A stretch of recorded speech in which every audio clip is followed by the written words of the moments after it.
I'm Kilgore Rosewater, and on this episode of Worst Movies and Cult Choice, we're going to be taking a look at The Crow City of Angels. We're going to pick it apart, piss on it, shit on it, and see what could have been an excellent follow-up to the Brandon Lee original. This wasn't. This was a piece of garbage. Starring a Swiss-born French actor virtually unknown in the United States, Vincent Perez. The stripper from Exotica, Mia Kirschner.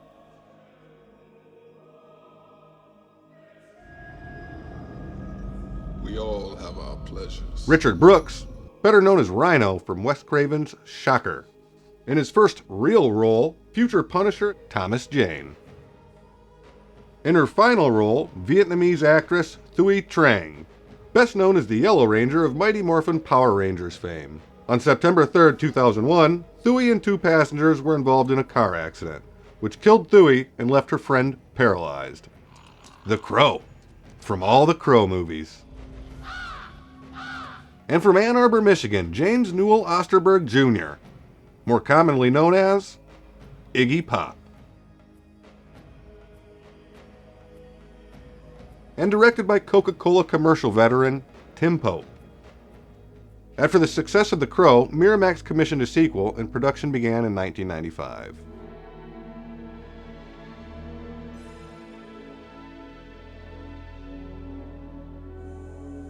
The pre-Me Too Weinstein brothers offered directing duties to Tim Pope. The terribly inconsistent David S. Goyer was brought on to write the script. Wanting to avoid comparisons with the first film, Goyer originally intended the character of Sarah to return as a female crow. Another idea was to actually set the story in 19th century England. I don't know what the story would have been about, but it sounds intriguing. Also, too expensive for their production budget to allow. In another version of the story, it was centered on two brothers who were murdered in Los Angeles. In that script, Ash was the one who was brought back from the dead to avenge the death of his brother, Danny. So Danny wasn't his son, it was his brother. The original script featured two of the villains from The Crow, Grange and Top Dollar, resurrected to fight Ash. Originally, the filmmakers in the studio wanted a substantially different version from the original Brandon Lee film. Miramax then ordered it to be re-edited to look as much like the original Brandon Lee film as possible. This pissed off both Tim Pope and David Goyer, and they disowned the movie altogether. Christian Slater was considered for the role, which would have been great.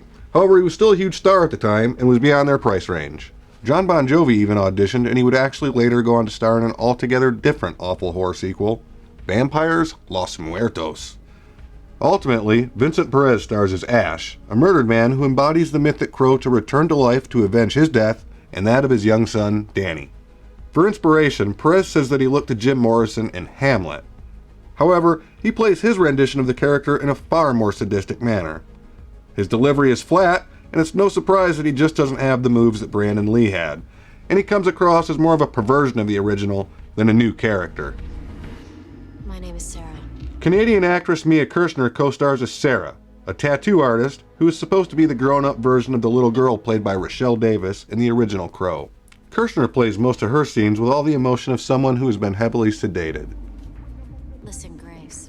There's another little girl here, a streetwise waif named Grace. Played by newcomer Beverly Mitchell, the child appears to have some sort of psychic connection with Ash, but after a cryptic dialogue between the two characters, Grace inexplicably disappears and is never seen or even talked about again. Iggy Pop plays Curve, one of the film's vile villains. He was actually offered the role of Fun Boy in the first Crow. Here he's every bit as rebellious and loud as he is in real life. Ironically, Eric's movements in the first Crow are based on his stage antics. Fun fact, Iggy Pop was almost Fun Boy in the original Crow movie. If not for his touring obligations preventing him from taking the role, he would have actually been the one who pulled the trigger, which fatally shot and killed Brandon Lee. Thomas Jane is practically unrecognizable as Nemo, one of the goons who helps murder Ash. He gets slaughtered by the Crow as he angrily masturbates in a sex shop jack-off booth. I said we all have our pleasures. Mine is the pain of others. Richard Brooks as Judah, another suavely sadistic skinhead, a drug-dealing deplorable. A great deal of the movie doesn't make any sense at all, even on a level of stylized fantasy. They call this the City of Angels, but all I see around me are victims. Pope's film takes up some years after the events chronicled in the original. Sarah, the narrator from the first film, has now grown up and apparently moved to some godforsaken metropolis that may or may not be Los Angeles. Not Blade Runner, and not Beverly Hills Cop. I suppose they succeeded, as their villain inhabits a bizarre hive populated with sexual S&M deviants. It's here in this city of angels that Sarah discovers another unjustly murdered innocent has been brought back by the big black bird. This time it's Ash, played by Perez, a young father who, along with his son, was brutally gunned down by a group of hyper-violent freaks at the behest of the local crime kingpin. Ash rises from a watery grave in his tortured Jesus pose after disentangling himself from the corpse of his dead son. Ash, now clad in a full-length leather jacket and matching leather crop top, odd costuming choice, doesn't seem nearly as motivated by revenge, even if it's what he was brought back to do. He spends a large chunk of the middle of the film just hanging around, talking to priests, and generally just not coping very well with the fact that he's come back from the dead. Originally, the ending was going to be completely different, with Ash unable to complete his circle of vengeance and doomed to wander the earth as a lost and restless soul. Released on August 30th, 1996, it only pulled in a total of just shy of $18 million on a budget of $13 million, and was never released in international screens. Legend has it that there's a 160-minute long work print version of the film that exists. It was substantially cut down by Miramax, and no one's ever seen it. There was, however, a 2-hour version of the movie that played on pay-per-view in the late 90s. It was never released on home video and has never been seen in any other format. Notable weirdness and questionable content.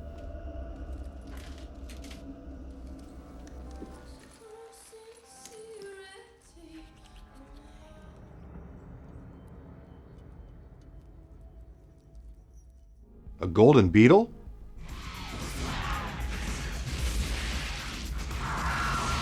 Did that crow just make those palm trees explode? There is a scene where the villain kills and drinks the blood of the crow, and then gets the strength of the crow. This makes absolutely no sense, and in no way reflects any of the mythology in either the first film or the comic series. Some kid asked me to tattoo. If you can read this, you're standing too close. Right on her bum. Why does her boss casually grab her ass?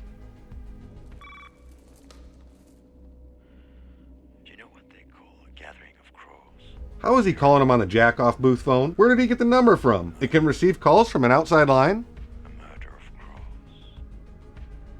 Using a flock of crows to dematerialize a guy and send him to purgatory. This room is empty. Who are these tortured performers playing to? And what's the point? Batshit banter and back chat. Do you know how to fight? Do you know how to die?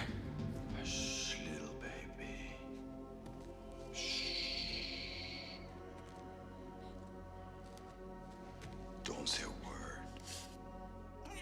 Fuck you, bird dick! Ready to kiss your faggot ass goodbye? Awful and abominable action. I said we're close.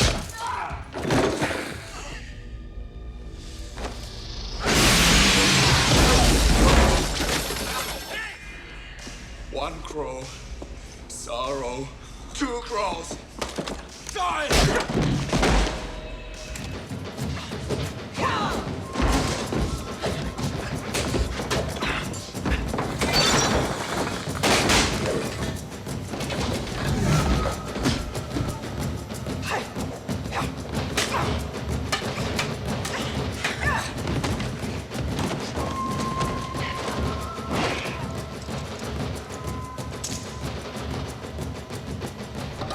Poor and pathetic performances.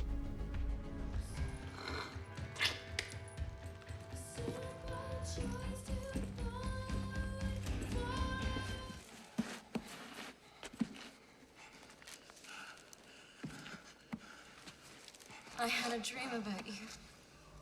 I intend to capture the crow. And you, my dear,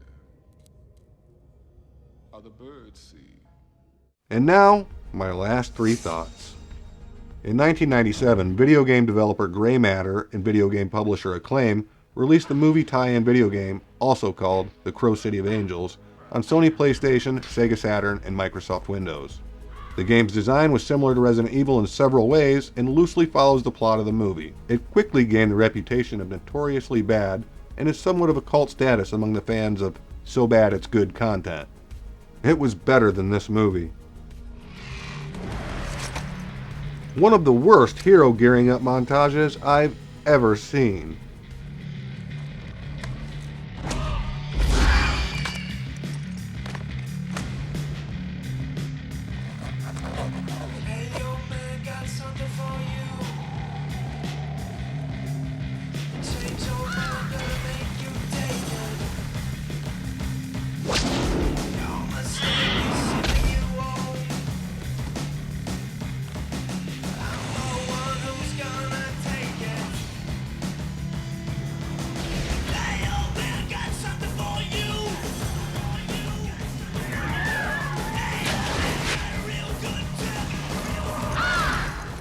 Religion! It's not subtext when it's smacking you in the face. It's about as subtle as stigmata. There's a burned out neon sign that says, Jesus saves. Ash is raised from the dead and walks on water. Judah Earl. A fanatical drug dealer with a god complex named Judah. Ash is strung up and whipped in front of an uncaring crowd.